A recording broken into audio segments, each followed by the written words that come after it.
Assalamualaikum warahmatullahi wabarakatuh. Salam dan salam sejahtera untuk kita semua.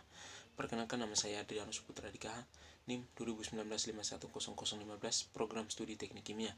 Di sini saya akan mempresentasikan materi elektrokimia, permukaan dan antarmuka, adsorpsi dan larutan. Materi yang pertama, elektrokimia. Pengertian elektrokimia. Pengertian elektrokimia adalah ilmu pengetahuan yang mempelajari peristiwa-peristiwa yang terjadi di dalam sel elektrokimia. Sel jenis ini merupakan sistem terdiri atas dua buah elektroda dan larutan elektrolit. Pada elektrokimia kedua setengah sel, oksidasi dan reduksi terjadi secara terpisah pada elektroda. Ada dua macam elektrokimia. Yang pertama, sel solvat atau sel elektrokimia. Reaksi redoks yang terjadi secara spontan atau reaksi kimia yang dapat menghasilkan arus listrik. Yang kedua, sel elektrolisis. Arus listrik yang dialirkan ke dalamnya menimbulkan reaksi redoks atau kimia. Elektrolit yang digunakan bisa sebagai lemburan dan sebagai larutan.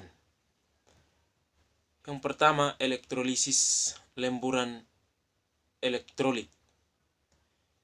Elektrolisis ini penting dalam pembuatan logam-logam aktif seperti minuman, magnesium, dan aluminium. Yang kedua, elektrolisis larutan elektrolit. Elektrolisis ini lebih rumit dari elektrolisis lemburan karena adanya molekul-molekul pelarut yang dapat pula dioksidasi. Yang berikut reaksi-reaksi yang terjadi tergantung pada yang pertama, keadaan dan jenis elektrolit. Yang kedua, jenis elektroda. Yang ketiga, beda potensi antara kedua elektroda. Yang keempat, suhu.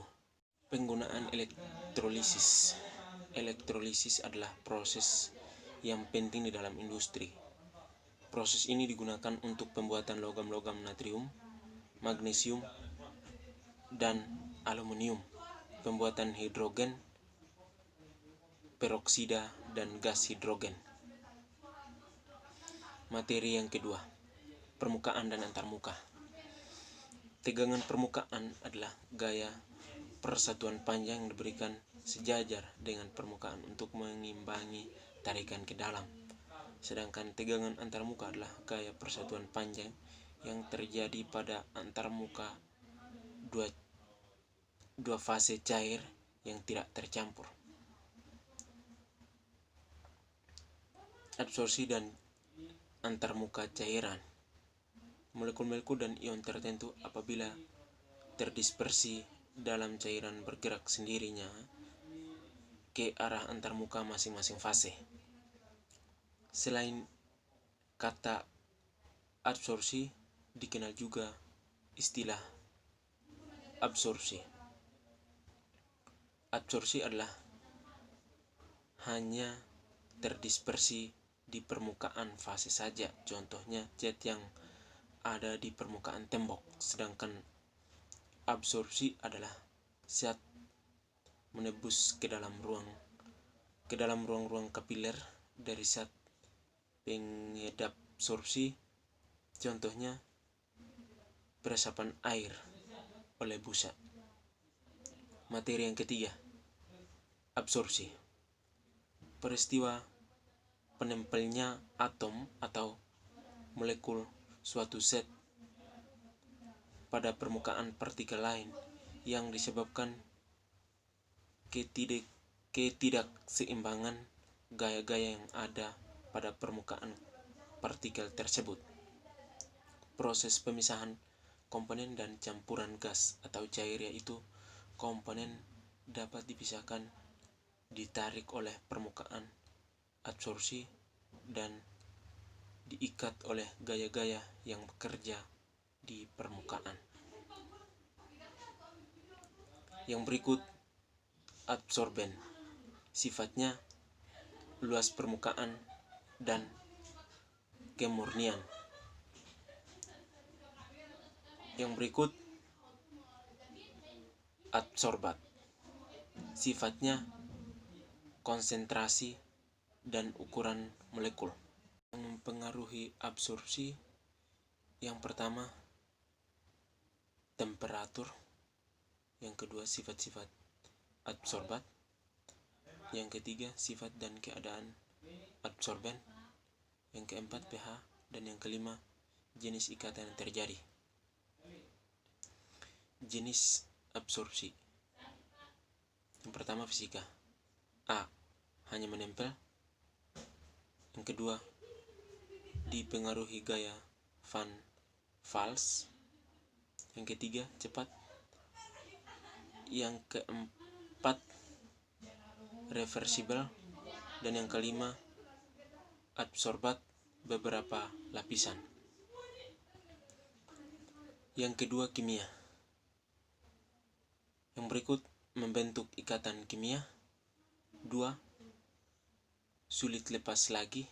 Yang ketiga agak lama. Yang keempat irreversibel. Dan yang kelima adsorbat hanya satu lapisan. Selanjutnya materi yang terakhir, koloid. Koloid adalah suatu bentuk campuran yang keadaannya terletak antara larutan dan suspensi. Ada 3 jenis campuran, yaitu campuran larutan, campuran koloid, dan campuran suspensi. Perbandingan sifat larutan, koloid, dan suspensi. Yang pertama larutan. Homogen, tidak dapat dibedakan walaupun menggunakan mikroskop ultra. Semua partikel berdimensi, panjang, lebar, atau tebal. Satu fase, stabil, dan tidak dapat disaring. Yang kedua, koloid. Secara mikroskopis bersifat homogen tetapi heterogen jika diamati dengan mikroskop ultra. Partikel berdimensi. Yang berikut 2 fase, pada umumnya stabil dan tidak dapat disaring. Yang ketiga, suspensi. Heterogen, semua dimensi partikelnya lebih besar dari 106. Yang berikut 2 fase, tidak stabil, dapat disaring. Komponen penyusun koloid. Ada 2 fase. Fase yang pertama, fase terdispersi, bersifat diskontinu atau terputus-putus. Contohnya pada campuran susu dengan air. Yang merupakan fase terdispersi adalah suhu.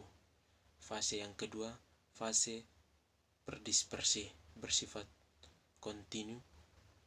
Contohnya pada campuran suhu dengan air. Yang merupakan fase terdispersi adalah air.